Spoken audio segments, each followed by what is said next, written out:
শ্রী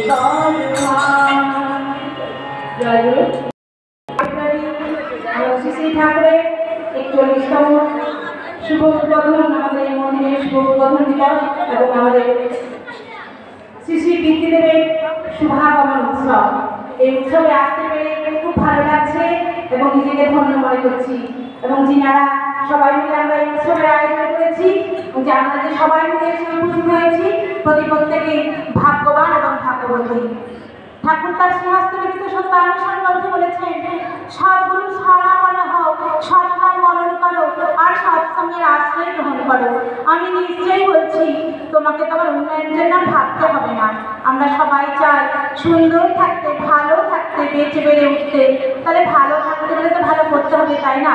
তাহলে আমরা এই যে সুন্দরভাবে এখানে সবাই জমায়েত হয়েছি, এখানে কিন্তু আমার বিশ্বাস শ্রী শ্রী ঠাকুর উপস্থিত রয়েছে এবং আমাদের ভোর থেকে যেমন সংকীর্তন দিয়ে শুরু হয়েছে, আমাদের তারপর প্রার্থনা, তারপর আমাদের যে বিভিন্ন রকম অনুষ্ঠান চলছে, এখন মাতৃ সম্মেলন চলছে, তাই এখানে ঠাকুর উপস্থিত রয়েছে এবং সমস্ত কিছু উপলব্ধি করছেন। তাই আমরা সবাই উপস্থিত করেছি, প্রত্যেকেই ভাগ্যবান এবং ভাগ্যবতী। তাই আমরা এখানে ঠাকুরের অনেক আলোচনা হলো। আমার সত্যি ভক্তিমতী মায়েরা এত সুন্দর করে আলোচনা করলেন যে শুনে মুগ্ধ হয়ে গেছিলাম।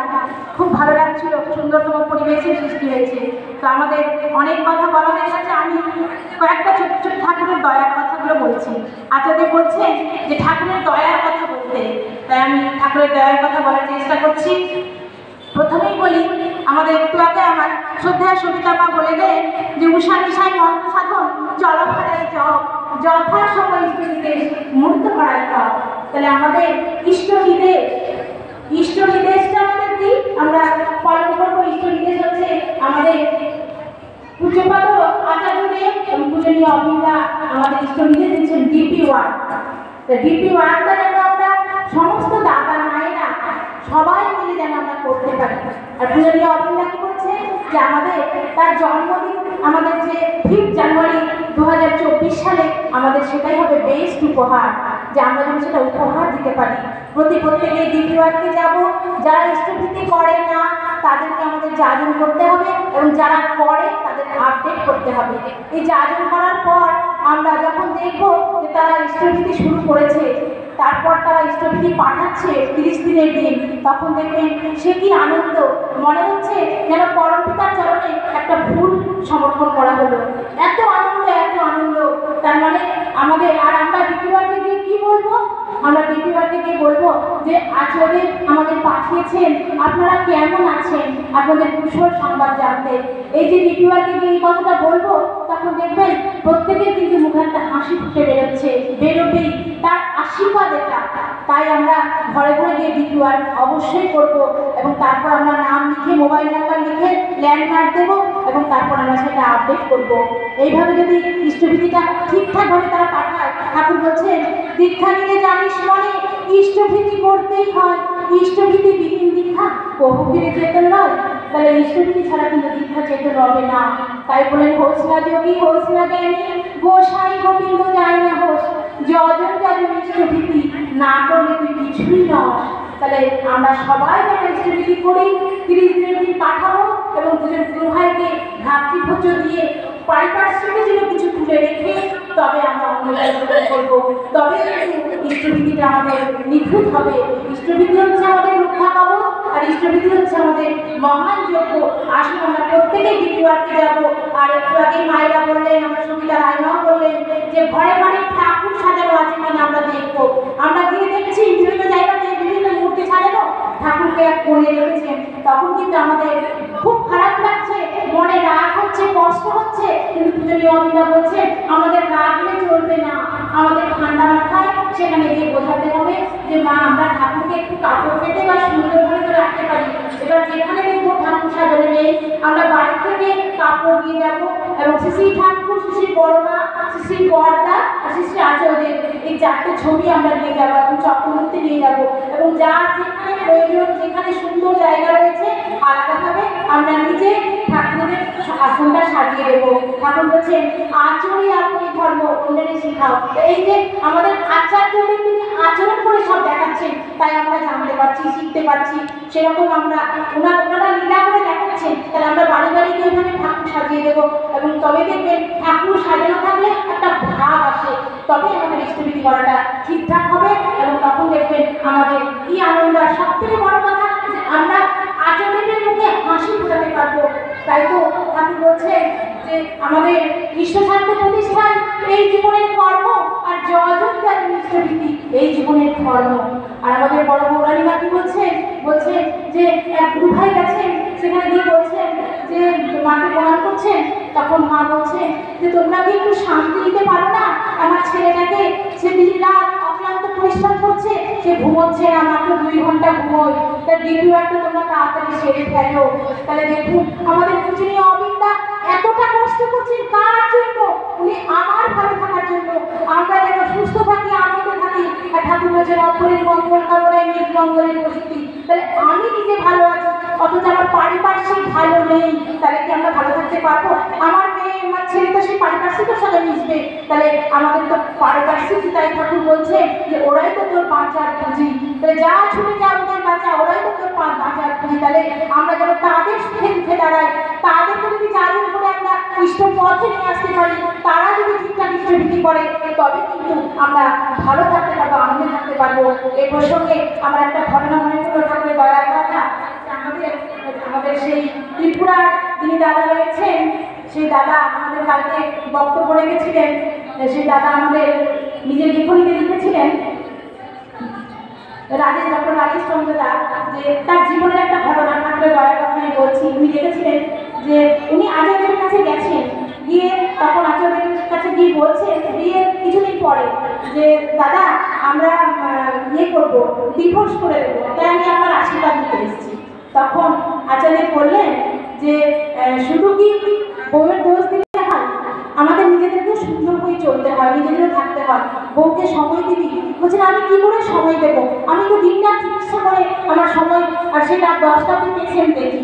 তখন দাদা বললেন একটা সাইনবোর্ড টানিয়ে দিবি যে 5টার পর আর আমাদের কোনো পেশেন্ট দেখা হবে না। তখন সেই ডক্টর রাজেশ চৌধুরী তো ইষ্টপ্রাণ দাদা, উনি তখন আচার্যদের কথা শুনে প্রণাম করে বাড়ি গেলেন এবং সেই মাফিক কাজ করতে শুরু করলেন। দেখুন যে ডিভোর্সের কথা উনি ভেবেছেন, আচার্যদেরকে কত ভালোবাসেন যে আচার্যের কথা শুনে তিনি সাইনবোর্ড টাঙালেন এবং সেটা পেশেন্ট দেখা 5টার পর বন্ধ করলেন এবং বাড়িতে গিয়ে সময় দিলেন। সেখানে তো সিনেমা হল নেই, গ্রামের জায়গা, তিনি বললেন চলো আর এখানে আমরা গুরু ভাইদের বাড়ি তোমাকে নিয়ে বেড়াতে যাই। যাজন করতে যেতেন গুরু ভাই নিয়ে বেড়াচ্ছে, এখানে দীক্ষার সংখ্যা বাড়তে শুরু করলো, আর অনেক গুরু ভাই হয়ে গেল, আর মাও সেই ভক্তিমতী হয়ে উঠলেন। এই যে আচার্যদের আশীর্বাদ, তারপরে সেই তার সন্তান হলো, সংসারটা সুখে। আর সেই দাদা এখন কত কিছু লেখেন, আমরা পড়ে সমৃদ্ধ হই। তাকে আলোচনায় কত সুন্দর কথা বললেন যে আমি যদি একটা ভালো মা না হতে পারি তাহলে আমার মা হওয়া ব্যর্থতা। আমি যদি শিশু সন্তানের ক্ষেত্রে বলেন আমি ভালো সন্তান হতে না পারি, আমি যদি ভালো ছেলে হতে না পারি, ভালো মেয়ে হতে না পারি, বাবা মাকে আনন্দ দিতে না পারি, তাহলে আমার সন্তান হওয়া বৃথা। আর আমি ভালো স্বামী হতে না পারি, তাহলে আমার স্বামী হওয়া বৃথা। তাহলে আমাদের শ্রী ঠাকুর সমস্ত কিছু সুন্দরভাবে তৈরি করতে পেরেছেন, সংসার কি করে সুন্দর হয়ে ওঠে, আর সংসার হয়ে যে আমাদের আচার্য পরম্পরা লীলা করে দেখিয়েছেন, সেভাবে কিন্তু আমাদের চলতে হবে। এটাই হচ্ছে ঠাকুরের একটা অশেষ পরিবারটা সুন্দর হয়ে তৈরি হয়ে উঠেছে। আর একটা ঘটনা মনে পড়লো আমার, যে এক মা গিয়ে বলছেন ঠাকুরকে যে ঠাকুর আমি তো সমস্ত নিবন্ধ নিয়েছি, আমার স্ত্রী নেয়নি, আমি কি করবো? তখন সেই ঠাকুর বলছেন সেই দাদাকে যে তোকে তো নিরামিষ রান্না করে দেয় কিনা? তো বলছে হ্যাঁ আমাকে নিরামিষ রান্না করে দেয়। তোর তো অসুবিধা হচ্ছে না? কিছু না। তাহলে তুই সেইভাবে খাবি, তোকে তো নিষ্ঠা সঙ্গে রান্না করে দিচ্ছে। তাই একটা পুকুরে তো অনেক মাছ থাকে, সেই পুকুরের গঙ্গার জলে তো মাছ থাকে, সেই গঙ্গার জল থেকে পুজো হয় না? নিশ্চয়ই হয়। তাহলে ঠাকুর বলছেন যে নিষ্ঠা হয়েও গোড়া হয়েও না, নিষ্ঠা রেখো কিন্তু গোড়া হয় না। তাহলে এই যে এইভাবে করতে করতে সেই স্ত্রী কিন্তু তারপরে সচেতন হয়ে উঠবে। এইসব ঠাকুরের অনেক অনেক দয়া রয়েছে। এই ঠাকুরের দয়াগুলো যদি আমরা প্রত্যেকে দেখবেন জানতে পারি তাহলে খুব ভালো লাগবে এবং খুব আনন্দ লাগবে। তাই এই প্রসঙ্গে আর একটা আমার দয়ার কথা মনে পড়ে গেল। আচলের দাদা 100 দিনের দীক্ষার প্রোগ্রামে গিয়েছিলেন। ওই সময় এক মায়ের এক সন্তান অসুস্থ হয়ে পড়ে, আর সেই বাড়ির দাদা দীক্ষার কাজে রয়েছে। তখন সেই মা দাদাকে ফোন করে বলছেন তুই বাড়ি ফিরে এসো, সন্তান খুব অসুস্থ। দাদা বলে আমি তো দীক্ষার কাজে রয়েছি, আমি এখন যাবো না, তুমি হসপিটালে ভর্তি করো, আমি পরে যাচ্ছি। এবার হসপিটালে ভর্তি করা হলো, তখন এতটাই অসুস্থ যে সেই ছেলে কিন্তু মারা গেল। ডাক্তারবাবু ডেথ সার্টিফিকেট দিতে যাবেন, তখন দেখুন ঠাকুরের কি অশেষ দয়া। এই দাদা এবার নামছেন গাড়ি থেকে যে আমি ছেড়ে শেষ দেখাটা দেখে আসি। এই যে গিয়েছেন দেখতে গিয়ে এবার সেই কাপড় দিয়ে ঢাকা রয়েছে, তখন শুধু কাপড়টা তুলছে। এই যে টাচ, এই যে সম্পর্ক, মানে তিনি যে ইষ্ট কাজ করে ফিরছেন, আচার্য নির্দেশ পালন করে উনি ফিরছেন, তো এই যে একটা টাচ সম্পর্ক হলো। সে ছেলে তখন চোখ খুলে বলছে, বাবা তোমার দীক্ষার কাজ শেষ হয়ে গেল। তাহলে ভাবুন আমাদের আচার্যদের পেয়ে আমরা কাকে পেয়েছি। আমাদের আয়নার সামনে দাঁড়ালে আমরা চোখ নাক কান মুখ দেখতে পাই, আচার্যের সামনে দাঁড়ালে উনি আমাদের সমস্ত কিছু দেখতে পান। তাই আসুন আমরা প্রত্যেকে যারা আমরা দীক্ষা নেয়নি, আমরা যারা যাজন তাদের দীক্ষা দেওয়ার এবং তারা যারা স্বস্তি প্রতি গ্রহণ করে, তারপর সেই ডাক্তারবাবু অবাক, উনি বলছেন এই তো অলৌকিক লীলা। তখন সেই দাদা মা আনন্দের অশ্রু ঝরছে আর বলছে পরম পিতার দয়া ছাড়া সম্ভব নয়, তিনি দয়া করে আমার ছেলে সুস্থ হয়ে গেল তার দয়াতে। তাহলে তার দয়ায় মরা মানুষও প্রাণ ফিরে পায়। এটাই হচ্ছে আমাদের বাস্তব ঘটনা। আমার আর একটা ঘটনা মনে পড়লো, এই যে মা বললেন যে বিয়ের খাতে আমাদের ঠিকঠাক দিতে হয়, তাহলে বিয়ে দেওয়ার আগে আমরা বর্ণ বংশ গোত্র সমস্ত দেখবো, একই বর্ণে ভিন্ন গোত্রে, আর আমরা ঠাকুরের আশীর্বাদ নিয়ে বিয়ে দেবো। তো এক মা অদীক্ষিত ছিলেন, এক মা দীক্ষিত ছিলেন, তো দুই মায়ের সাথে খুব সম্পর্ক ভালো ছিল। তো অদীক্ষিত মায়ের মেয়ের বিয়ে ঠিক হয়েছিল, তখন দীক্ষিত মা বলছেন অদীক্ষিত মাকে যে একটু আমরা দেওঘর থেকে আশীর্বাদ নিয়ে আসি। তখন আশীর্বাদ নিতে গেলে গিয়ে দাদা বলছে বিয়েটা 2 মাস পিছিয়ে দিলে ভালো হয়। আমাদের বর্তমান আচার্যের দাদা যিনি রয়েছে সেই দাদা বলছেন, তো তখন সেই মা বলছেন সব তো ঠিকঠাক হয়ে গেছে, সেটা কি পেছানো যাবে? তখন আরো দাদা যারা ছিলেন তারা বলছে উনি যখন বলছেন না পিছিয়ে দিন, পিছিয়ে দেওয়া হলো 2 মাস। দেখা গেল 2 মাসের মধ্যে তার যার সাথে বিয়ে ঠিক হয়েছিল সেই স্বামী কিন্তু বিশাল অ্যাক্সিডেন্টে মারা গেল। সত্যি বলতে খারাপ লাগছে, কিন্তু এই যে দুটো প্রাণ বেঁচে গেল, দুটো পরিবার বাঁচিয়ে দিলেন আমাদের আচার্যদেব। তাহলে ভাবুন আমাদের আচার্যদেব এই যে বললাম উনি সব দেখতে পান, তাহলে উনি আমার কখন কি বিপদ আপদ আসছে সব তিনি দেখতে পান। তাহলে সমস্তায় ঠাকুর বলছেন ভাবছে বসে চলবে কিসে, ভাববার তুমি কে, ভাববার যিনি ভাবছেন তিনি, তুমি ভাবো তাকে। You are for the lord, not for others, you are for the lord and show for others. তারপর আমরা যেন প্রভুর মনের মতো হয়ে উঠিয়ে প্রার্থনা জানাবো। আর সেই মা এসে কেঁদে কেঁদে বলছেন দাদা আপনি দুটো পরিবারকে বাঁচিয়ে দিলেন, আপনি দুটো প্রাণকে বাঁচিয়ে দিলেন। তখন সেই আনন্দ অশ্রু ঝরছে তাদের, আর সব পরিবারের দীক্ষা নিলেন। এই হচ্ছে আমাদের আচার্যদের দয়া। এইভাবে অনেক অনেক ঠাকুরের দয়া আছে যে বলে শেষ করা যাবে না। আর এক দাদা মন্দিরে কাজ করছিলেন, তার চোখে একটু ফুটো পড়ে গেছিল, ঘর ফুটো। তখন চোখের অপারেশনের জন্য তিনি নার্সিংহোমে ভর্তি হলেন।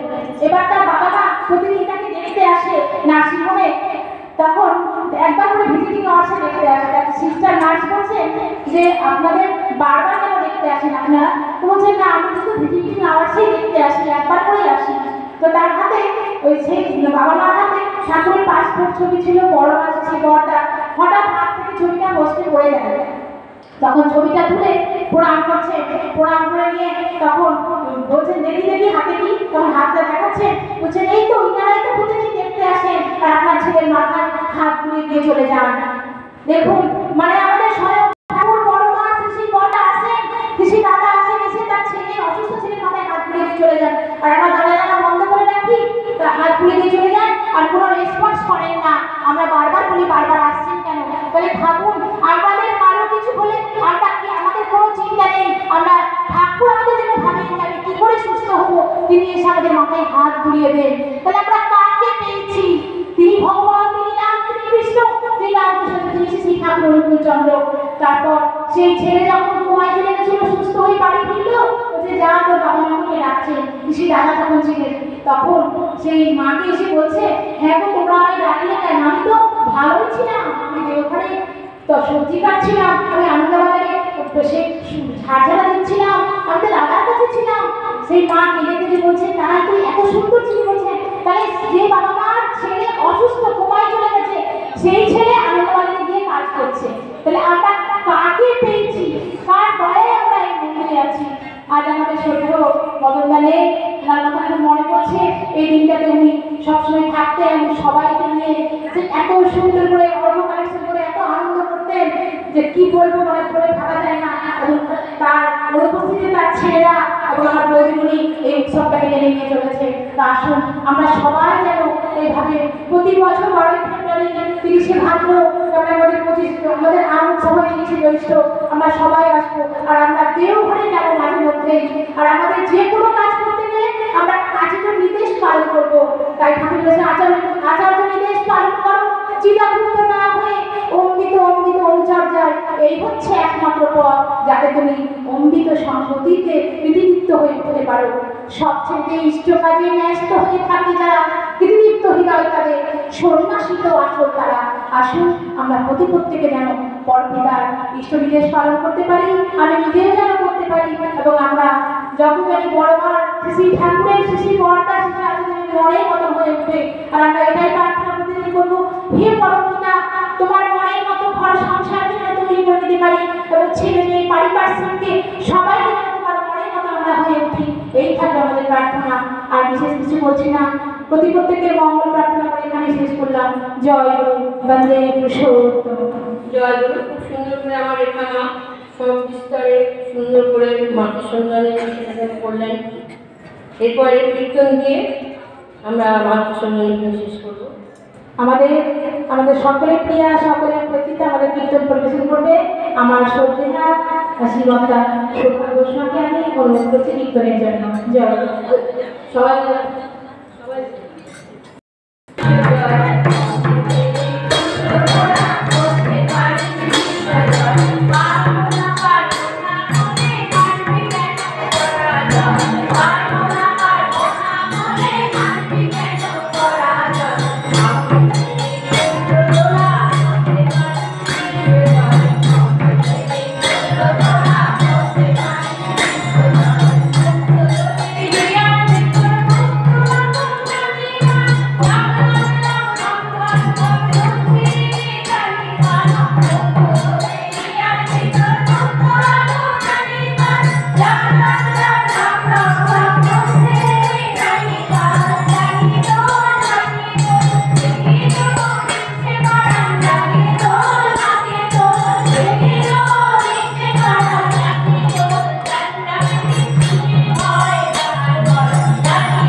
Bye.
वंदे वंदे पुरुषोत्तमं वंदे पुरुषोत्तमं वंदे पुरुषोत्तमं वंदे पुरुषोत्तमं वंदे पुरुषोत्तमं परम प्रेममय श्री ठाकुर रघुकुल चंद्र जी की जय परम प्रेममय श्री ठाकुर रघुकुल चंद्र जी की जय परम प्रेममय श्री ठाकुर रघुकुल चंद्र जी की जय पराधा जगत जननी श्री बड़ मां की पराधा जगत जननी श्री बड़ मां की पराधा जगत जननी श्री बड़ मां की परम पूज्य पाद श्री बड़दा की परम पूज्य पाद श्री बड़दा की परम पूज्य पाद श्री बड़दा की परम पूज्य पाद श्री आचार्य देव की परम पूज्य पाद श्री आचार्य देव की परम पूज्य पाद श्री आचार्य देव की सात संघों की